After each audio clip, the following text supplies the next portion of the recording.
Kesaksian ASN di Kementerian Pertanian mulai dari pembayaran kartu kredit, cicilan mobil, uang jajan istri, hingga uang cucu ulang tahun, apakah ini akan menguatkan dakwaan pemerasan dan gratifikasi dari terdakwa ex-Mentan SYL? Kami bahas bersama Zainur Rohman, peneliti Pusat Kajian Anti Korupsi UGM atau PUKAT UGM. Bergabung juga Guru Besar Hukum Pidana UPH, Prof. Jamin Ginting. Selamat malam, Prof. Jamin, juga Bung Zainur. Selamat malam Mbak Friska, Mas Zainur, selamat malam. Selamat malam Mbak Friska, Prof. Yamin. Selamat malam, saya ke Prof. Jamin dulu. Kalau kemarin dari sejumlah item yang disampaikan oleh saksi, ada keperluan pribadi macam-macam seperti yang saya sudah sebutkan tadi, sampai ke kebutuhan pribadi, bahkan anak cucu. Sementara kan sebenarnya ada anggaran operasional di setiap kementerian, lembaga, setiap pejabat begitu, Prof. Jamin. Kalau ini di luar, kalau menurut saksi, ini di luar anggaran Kementerian Pertanian, apa yang bisa dibaca dan bagaimana juga menelusuri tindak pidananya? Ya, jadi kalau dalam konteks pejabat negara yang sudah diberikan hak untuk mendapatkan biaya protokoler untuk hidupnya dan keluarganya, sudah di cover, tetapi dia masih juga mendapatkan keuntungan, benefit, uang dan segala macam di luar dari apa yang sudah ditetapkan, itu ada janji ya yang dia sebelum menjabat tidak boleh menerima apapun, sehingga itu dapat dikategorikan sebagai suatu gratifikasi sebagaimana di pasal 12B Undang-Undang Tindak Pidana Korupsi yang berindikasi suap. Nah, kenapa berindikasi suap dikatakan? Karena itu adalah pemberian yang dapat mempengaruhi perbuatannya untuk menyalahgunakan kewenangan yang ada padanya. Nah, jadi dia harus melaporkan. Contohnya tadi, ada mendapatkan travel perjalanan dinas atau umroh ya, yang bukan dari anggaran, keluarganya mendapatkan macam-macam, itu harus dilaporkan. Itulah kewajiban seorang penyelenggara negara dan ASN. Kalau tidak dilaporkan dan dinyatakan sebagai suatu indikasi suap, nah itulah masuk kategori gratifikasi.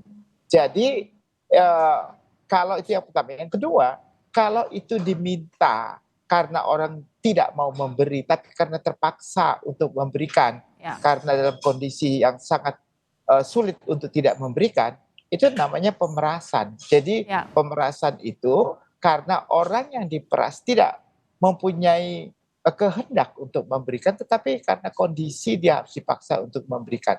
Nah, tadi contohnya di instansi yang seperti gunung es lah kita katakan ini, banyak sekali bawahan itu merasa tertekan karena atasan-atasan itu mewajibkan mereka untuk menyumbangkan setoran. Jadi ada setoran. Nah, setoran itu bukan diambil dari anggaran yang memang sudah ada, tapi diambil dari menyalahgunakan kewenangan masing-masing bawahannya begitu. Nah, inilah yang banyak ya sering terjadi, yang kita khawatir itu bagian dari setoran bawahan-bawahan untuk kepentingan personal di luar dari anggaran yang sudah ditetapkan. Nah, bicara soal indikasi pemerasan, juga saya ingin dapat perspektif kajian anti korupsinya dari Mas Zainur. Ini terkait dengan modus. Kan biasanya kalau kita lihat pemerasan, korupsi itu dilakukan dengan kode-kode tertentu. Kita pernah tahu apel Malang, apel Washington dan sebagainya. Tapi di kasus SYL ini sangat careless, sangat ceroboh, bahkan vulgar. Melalui anak buah terus terang minta untuk anak buahnya utang ke vendor atau meminta barter terhadap vendor. Apa yang Bung Zainur lihat dari hal ini? Iya, ini memang bisa dikatakan sangat aneh ya, dan mungkin orang bisa menganggap ini keterlaluan. Saya sepakat bahwa di kementerian dan di lembaga masing-masing sudah dibekali dengan dana operasional. Kalau di kementerian namanya dana operasional menteri. Di tahun 2014 dikeluarkan peraturan Menteri Keuangan yang baru mengatur tentang DOM ini dengan kriteria yang sangat fleksibel, bersifat lamsam, tanpa perlu pertanggungjawaban yang rigid. Ini diubah karena sebelumnya itu ada kasus, yaitu waktu itu adalah Jero Wacik sebagai menteri itu dijerat dengan tindak pidana korupsi karena dituduh menyalahgunakan dana operasional menteri. Dengan peraturan Menteri Keuangan yang baru di tahun 2014, DOM, dana operasional menteri, itu boleh digunakan secara leluasa oleh menteri sesuai dengan diskresinya karena bersifat lamsam itu tadi, sangat Ya, fleksibel. Tetapi kemudian ketika dana operasional menteri sudah diberikan, masih meminta kepada para bawahannya untuk mengumpulkan uang untuk kepentingan-kepentingan pribadi yang menurut saya sangat tidak patut dicampurkan dengan kepentingan kedinasan. ya. Misalnya adalah skincare untuk anak, hitanan untuk cucu, beli Mhm. emas untuk kondangan, atau untuk mencicil kartu kredit. Ini menunjukkan perilaku korupsi yang sangat banal. Nah, tadi dikatakan bahwa biasanya dalam kasus korupsi ketika transaksi menggunakan idiom-idiom untuk menghindari dari endusan aparat penegak hukum gitu ya. Tetapi dalam kasus ini sepertinya tidak ada, bahasa Jawanya adalah tidak ada kedeng aling-aling, semuanya disampaikan dengan sangat vulgar, Ya, dari atas meminta kepada bawahan, bawahan meminta kepada bawahan lagi, dan kemudian bawahan itu meminta kepada vendor untuk disediakan sejumlah dana ditukar dengan paket-paket pekerjaan, mungkin barang atau jasa di Kementerian Pertanian. Tentu ini harus menjadi evaluasi gitu ya. Kenapa? Karena SYL ini adalah birokrat puluhan tahun dan menjabat sebagai kepala daerah juga puluhan tahun. ya. Jangan-jangan praktik yang seperti ini adalah praktik yang jamak terjadi di kementerian, lembaga maupun daerah, sehingga sudah seharusnya dilakukan review sistem. Yang pertama adalah tentang kompensasi yang wajar terhadap menteri, yang kedua adalah model pengawasan gitu ya. Ya. Kenapa? Karena memang untuk pertama kompensasi kepada menteri, ada beberapa menteri yang pernah mengeluh di hadapan publik bahwa Hmm. gajinya itu sangat Kecil rendah, ya. yaitu sekitar 20 juta. Memang gaji menteri rendah gitu ya, tetapi domnya ratusan juta dalam satu tahun, itu jumlahnya miliaran di luar Hmm. operasional begitu ya. Ya. Jadi memang ini perlu dilakukan review tentang kesejahteraan bagi menteri. Yang kedua tetap Ya. ada pengawasan, karena bagi saya sebanyak apapun diberikan, bahkan sudah di cover oleh DOM, nyatanya juga masih meminta kepada vendor, artinya di sini problem pengawasannya tumpul. Juga tidak ada whistleblowing system yang berjalan di internal Kementerian Pertanian sampai terakumulasi sedemikian lama dan banyak baru kemudian meletus menjadi kasus, Mbak Friska.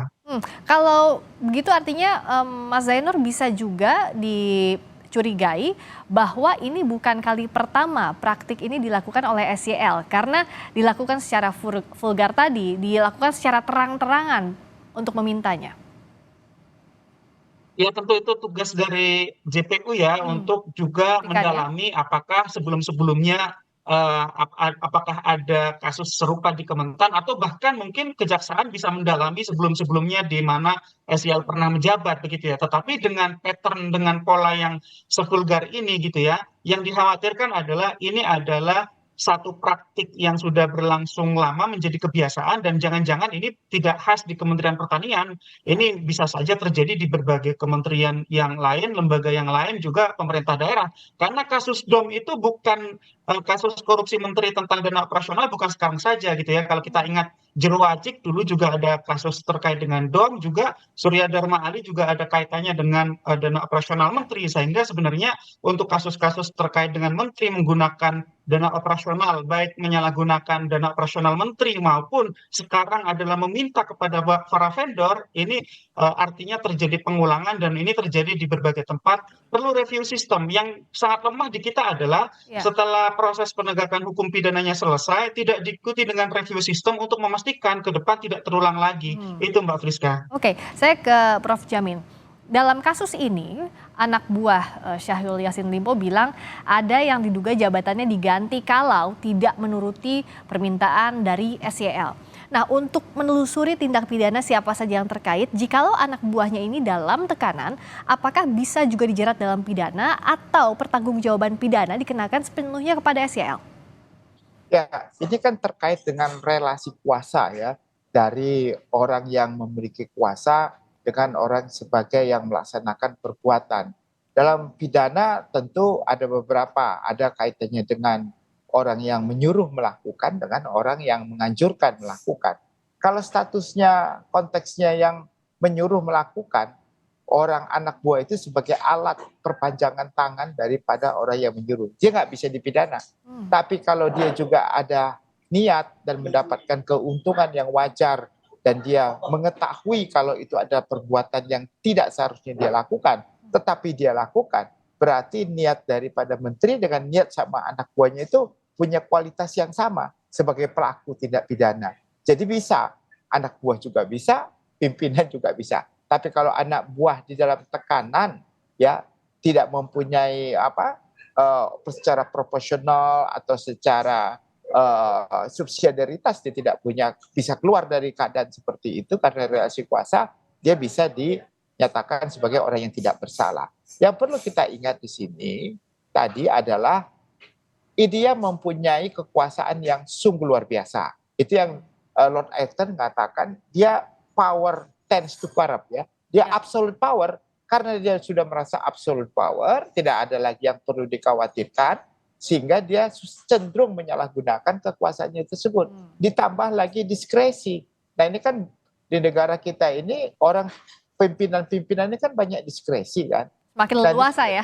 Iya, dikasih diskresi tanpa pengawasan, ada diskresi tanpa pengawasan, ya udah sewenang-wenang aja. Yang bukan item menjadi dasar sebagai biaya operasional menteri, itu dijadikan alasan. Bahkan banyak orang yang memalsukan kwitansi, faktur, gitu ya. Nah, dibilang buat kegiatan ini, tapi sebenarnya bukan fakturnya, bukan itu. Manipulasi juga ada. Atau dibilang biaya perjalanan dinas selama 10 hari, padahal melaksanakan dinas cuma 3 hari.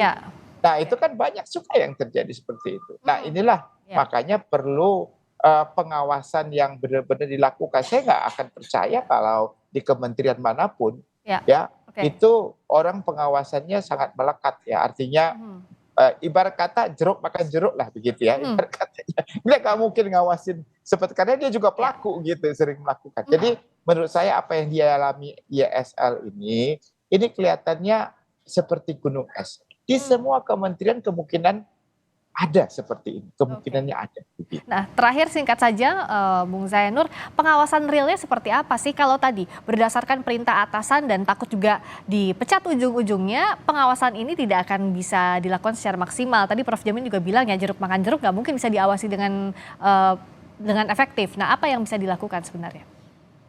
Ya, sebenarnya memang kalau di Kementerian Pertanian saya melihat secara organisasi sudah rusak ya. Artinya dari pucuk pimpinan ke birokrat di bawahnya eselon 1, eselon 2 sampai kepada pelaksana itu sudah rusak semua. Kenapa? Karena memang ketika ada kasus korupsi itu berupa pemerasan atau gratifikasi dan suap, kemudian di sini mengakibatkan jenis-jenis korupsi yang lain. Nah, kalau jenis-jenis korupsi yang lain itu juga dilakukan oleh anak buahnya, baik itu tadi Prof. Giting menyampaikan apakah dia memang turut serta atau dia dalam kondisi terpaksa, artinya sudah sangat susah bagi para bawahannya ini untuk speak up, menjadi peniup peluit sebagai whistleblower untuk misalnya melaporkan kepada penegak hukum secara represif, kepada KPK, kepolisian, kejaksaan, atau secara administratif melaporkannya kepada Inspektur Jenderal di internal Kementerian Keuangan. Nah, kalau ditanya pengawasan yang ideal adalah pengawasan ketika organisasinya itu organisasi yang sehat, di mana peniup peluit itu dilindungi dan bisa melakukan pelaporan kepada Inspektur Jenderal dengan aman, dan Inspektur Jenderal juga dapat meneruskan laporannya secara represif kepada aparat penegak hukum kalau itu sudah merupakan bentuk perbuatan pidana, misalnya kepada kepolisian, kejaksaan, atau KPK.